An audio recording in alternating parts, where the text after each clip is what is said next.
Nous allons voir ensemble, réaliser ensemble un cas pratique, parce que c'est important de passer à l'action, c'est important de transmettre, c'est important de réaliser tout ce qu'on a vu ensemble par la théorie, de le réaliser par l'image, et on va vraiment réaliser son CV à partir d'un template Canva en s'appropriant les bases du graphisme. Nous voici sur Canva, le logiciel Canva, vous pouvez tout simplement le retrouver en ligne sur votre moteur de recherche, voilà, que ce soit Firefox, Google Chrome, etc. Je vais pas vous montrer comment on crée un compte, vous allez voir que quand même c'est relativement facile.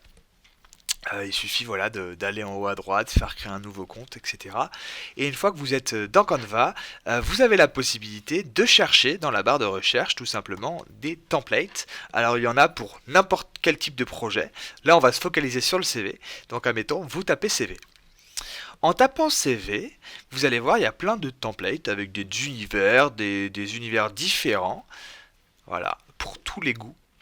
Du coup, je me dirige vers Alain Villeneuve parce que c'est un template que j'ai beaucoup vu sur Canva et j'ai vraiment envie de l'utiliser pour vous montrer l'art de le remanier à sa personnalité et l'art de vraiment le transformer, de se l'approprier. C'est ça l'objectif sur Canva, c'est ça l'objectif dans votre CV pour votre personal branding, pour votre image de marque personnelle. Il va falloir vraiment se l'approprier. Donc on part de celui-là que certainement vous avez beaucoup vu dans votre fil LinkedIn, etc., etc. Le recruteur, lui, l'a beaucoup vu, ça c'est sûr. On arrive tout simplement sur ce menu ici avec notre CV et après nos outils sur le côté. Donc déjà, très simple, tout en haut, on va modifier notre CV. On va modifier le nom du fichier. Donc on va par exemple l'appeler mon CV. Donc ce que je vous invite ensuite à faire, c'est qu'on va dupliquer cette page. On va quand même garder le travail de Alain Villeneuve. Enfin, sa première version et on va la dupliquer pour créer une deuxième version. Comme ça, on va pas écraser le premier travail, mais on va repartir de cela.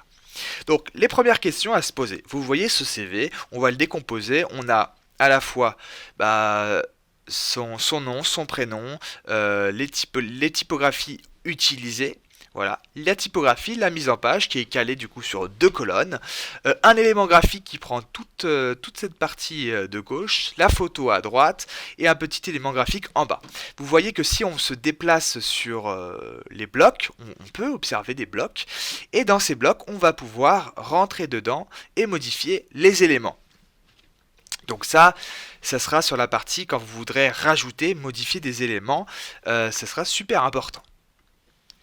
Nous, on va pas forcément modifier ou changer les éléments, car on se concentre sur la forme. Le fond, vous le rajouterez, voilà, vous pouvez le rajouter parce que maintenant, vous avez déjà conscience du fond de votre CV avec les premiers exercices qu'on a fait au début de la formation. Là, on va vraiment s'axer sur quelle couleur déjà me représente. Quelle couleur vraiment reflète ma personnalité, reflète qui je suis. Quel type de couleur me plaît. Donc déjà, pour savoir ça, soit vous le savez déjà, soit vous pouvez vous balader tout simplement dans les couleurs qui sont en haut à gauche ici. Et vous pouvez vous balader dans les couleurs, les changer en allant sur le plus et sélectionner un style colorimétrique qui vous représente plus ou moins. Donc voilà, ça c'est à vous de voir quel type de couleur reflète un peu votre personnalité et un peu en lien avec qui vous êtes. Voilà, quelle couleur vous représente. Quand vous voyez cette couleur, est-ce que ça vous fait penser à vous? Donc du coup, on a changé la couleur, on va changer également la couleur ici. Donc, je vais regarder laquelle j'ai changé. Je sais plus ce que j'ai fait, hein. Je vais reprendre le code. Je vais reprendre le code. Hop. On change le code colorimétrique. On peut aussi voilà, hein, il y a changer la deuxième couleur. Voilà, là on va être sur un ton un peu plus marron, voilà, un peu moins violet rose, mais plus marron, plus sobre, si je puis dire. Il faudra aussi se poser la bonne question, est-ce que cette couleur reflète mon secteur d'activité? Moi, je vais bouger simplement les éléments graphiques. Je vous avoue que j'aime pas du tout ce grand élément graphique. Alors c'est assez subjectif aussi, mais je trouve ça moins intéressant qu'ils prennent toute la place comme ça.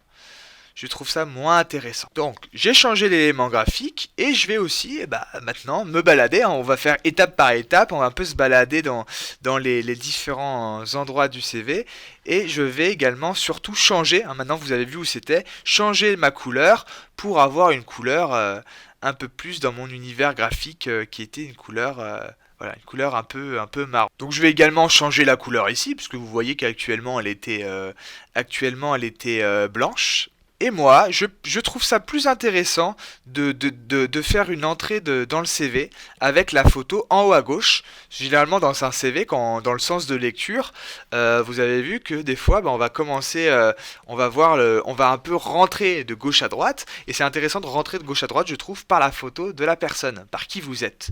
Donc moi, je trouve ça nettement plus intéressant de vous positionner à gauche avec votre photo. Et voilà, et d'avoir votre nom en haut à droite. De cette manière. Également, là je vais changer aussi la couleur. Donc, soit vous pouvez prendre le parti pris d'être marron partout, soit vous pouvez prendre le parti pris d'avoir deux couleurs. C'est à vous de choisir. Moi, je vous invite vraiment à avoir maximum deux couleurs, c'est-à-dire une couleur pour le titre et le sous-titre, et après carrément avoir une autre couleur pour le texte courant. Ça peut être une couleur bleue, etc., une couleur noire. C'est à vous de définir. Par exemple, on peut très bien se dire, dans le texte là, on peut très bien rester sur du noir. On peut se dire, voilà, je reste sur du noir à fond. Dans ce bloc, on a mon nom, mon prénom. Je veux enlever concepteur graphique, je veux le rapprocher parce qu'il est un peu éloigné de Alain Villeneuve. Donc je vais dégrouper mon bloc pour monter un tout petit peu plus concepteur graphique. Pour qu'il y ait moins, voilà, il y avait un peu trop d'espace à mon goût. Le nom, on peut le changer, hein. On peut très bien changer le nom.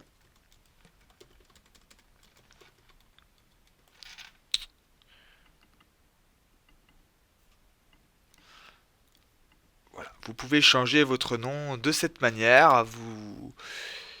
Je vais bouger l'élément graphique ici.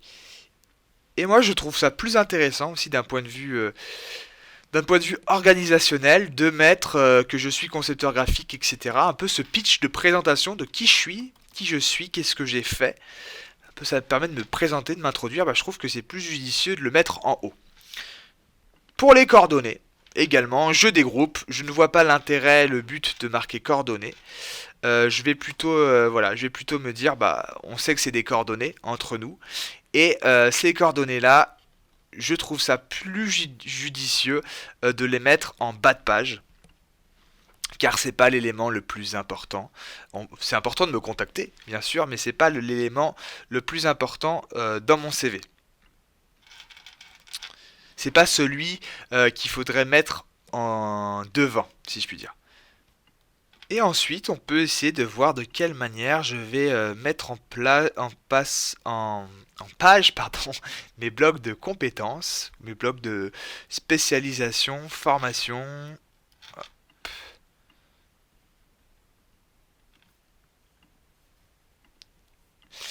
Je dégroupe pour accéder à l'élément qu'il y a là. Vous voyez la typographie, si on regarde là, elle est à 14,1 et là, elle est à 20. Donc il faut déjà se dire aussi, par rapport à ça, pourquoi cette typographie est aussi grande, pourquoi elle est à 20 à droite, enfin à gauche, et pourquoi la mienne là, elle n'est pas à 14. Donc je vous invite quand même à faire attention à la hiérarchie des éléments, à la taille des éléments. Par exemple, là, je me dis, également, je vais retourner cet élément graphique. Et pourquoi le mettre à gauche? C'est vrai qu'il était à gauche de base, on est d'accord. Mais pourquoi le mettre à gauche? Je trouve peut-être plus intéressant de le mettre comme ça. Je trouve que c'est assez intéressant, c'est plus, voilà, je sais pas, je le trouve mieux. Et je vais également, celui-là, peut-être le tourner. Donc vous voyez, hein, on a une petite roue de rotation. Donc je vais peut-être le tourner pour faire d'essayer de l'adapter à mon bas de page. Donc là, du coup, ça me laisse un peu plus de liberté, si je puis dire, pour peut-être amener ma photo plus vers la gauche, hein. Vous n'êtes pas obligé de... Donc là, voilà, on a un Marc Edouard, concepteur graphique. On va mettre coach emploi.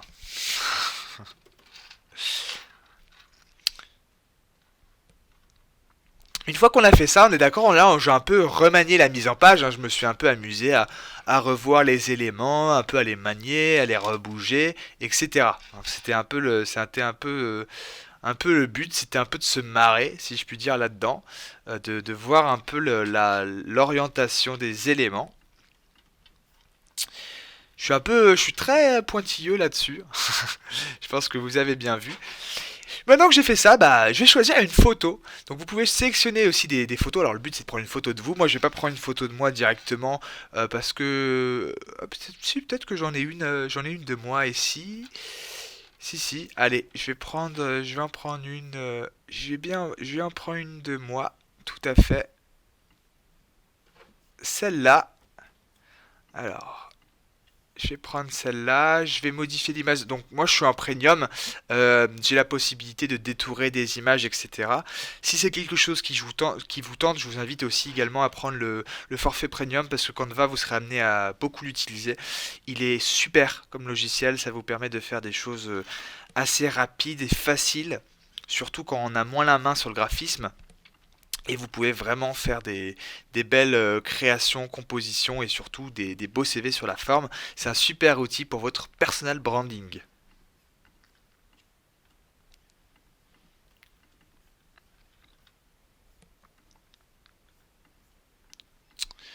Alors, je vais prendre un élément graphique, voilà, une forme circle. Donc là, j'ai changé ma photo, ça donne un peu plus une personnalité de qui je suis. Ça donne voilà un peu une couleur à qui je suis, avec cette couleur un peu marron, etc. Je vais changer après la couleur. Moi, ce qui est important, c'est de changer toutes les couleurs de texte, hein. On l'a dit tout à l'heure, on voulait avoir du noir, donner un peu plus de noir pour peut-être pointer plus le texte qu'il y a à l'intérieur. Donc je vais changer ça. Alors là, ça demande un peu plus de patience, hein. Faut aller de bloc dans bloc, c'est un peu plus long.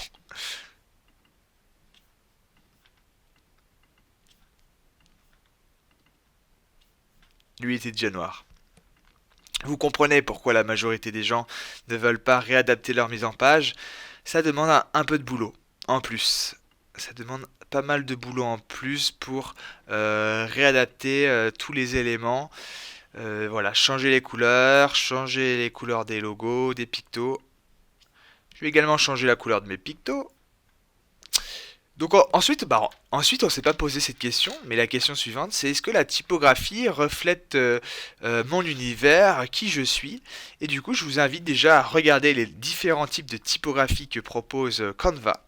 Donc dans le style, hein, de bien regarder voilà le style de la typo. Si vous voulez une typo un peu plus arrondie, une typo un peu plus voilà stylisée, graphique avec des empattements. Les empattements, c'est les petits trucs qu'on a à la fin des à la fin des voilà que ce soit à la fin du P, on a un empattement, etc. Je vais vous montrer un exemple d'empattement. Par exemple là sur cette typo là, on a je vais prendre plutôt celle-là. Vous voyez là, en dessous du, par exemple, juste là au niveau du R, et ben je vais avoir un empattement en bas. Là dans les C, je vais avoir aussi des empattements. Tout ce que vous voyez qui est un peu pointu, c'est ça un empattement, ça donne ce côté chic aussi parfois, mais un peu vieillot. Et l'empattement permet aussi de vous aider à lire, parce que l'empattement crée une sorte de ligne, et du coup la majorité des livres sont des livres avec une typo avec empattement pour vous aider à bien lire, voilà, à mieux lire. Donc vraiment il y a différents styles. Il faut voir le style qui vous plaît, le style qui reflète un peu votre univers. Si jamais il n'y en a pas trop qui vous ressemblent, après je vous inviterai vraiment à vous éclater, à en chercher. Vous pourrez en trouver sur internet. Il y a différents sites pour trouver des typos. Mais déjà vous avez déjà des possibilités, si je puis dire, avec Canva assez fortes. Donc vous pouvez déjà vous amuser avec ça et voir quel type de typo vous voulez utiliser. Ce que je recommande, c'est deux typos maximum, hein, deux familles différentes. Il ne faut pas trop en avoir. Et je vais également un peu... Ah oui, d'accord. Hop. Vous voyez, par exemple, j'ai utilisé cette typographie-là que j'aimais bien dans le style, si je puis dire. Elle est assez, comment dire, assez dynamique, elle est assez vivante, elle est assez professionnelle, sérieuse, rigoureuse. Ça me représente bien, tiens. Après, voilà, vous pouvez soit utiliser la même, soit utiliser une autre. Et c'est vrai que j'avais toujours aimé une autre typo, plus pour la partie du texte, j'avais toujours aimé cette typo aileron, vu que je l'ai déjà. Et bah, je me dis, je vais l'utiliser. Alors sur la partie régulière ici, et après, sur le reste, je mets la typo aileron pour mon texte global. Je la mets en régular, et là, on est d'accord que le but, moi j'ai envie de remettre la contrail one. Donc je vais remettre la typo contrail one en titre. Et en fait, je me rends compte que j'aime pas. J'aime pas du tout. Donc je vais plutôt rester sur l'aileron. Et je vais la mettre voilà en un peu plus heavy, un peu plus grasse. Donc là on va voir spécialisation. Pourquoi j'ai deux bullet points? Malin. Hop, hop.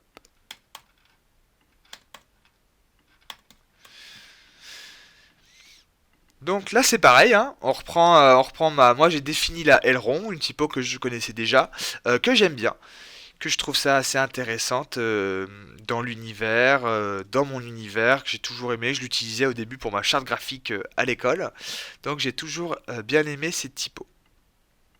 Alors pourquoi celle-là elle est plus 14? Bah attends, on va tout mettre à 14.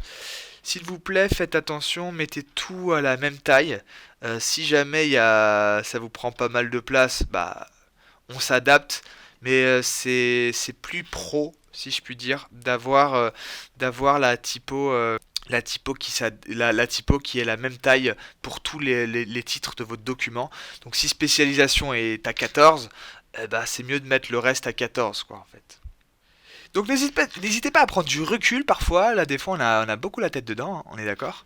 J'ai pas mal la tête dans le CV depuis tout à l'heure. Donc n'hésitez pas à prendre du recul sur les éléments. Est-ce que ça vous plaît toujours autant? Est-ce que ça reflète qui vous êtes? Est-ce que vous voulez faire une pause? Parce que là, vous avez peut-être trop le... vous avez trop la mise en page dans la tête depuis tout à l'heure. Alors, moi je vais le grouper. Des fois, grouper les éléments, hein, vous voyez, hein, tout simplement, ça vous fait gagner un peu de temps et ça vous permet de déplacer les éléments plus rapidement, les éléments de votre mise en page, par groupe, hein, comme son nom l'indique. Faites attention de ne pas mettre trop d'éléments graphiques sur votre texte, parce que du coup, les robots ATS vont pouvoir vous ne pourront pas cerner tout votre texte s'il y a des logiciels qui vont analyser votre CV. Donc c'est important de laisser pas mal de respiration et de pas trop avoir d'éléments graphiques sur vos textes importants. Et les textes importants, par exemple, c'est vos textes, vos coordonnées, qui vous êtes, etc. Là, vous voyez, sur ma page, actuellement, j'ai une sorte de gris. Alors, est-ce qu'on garde le gris?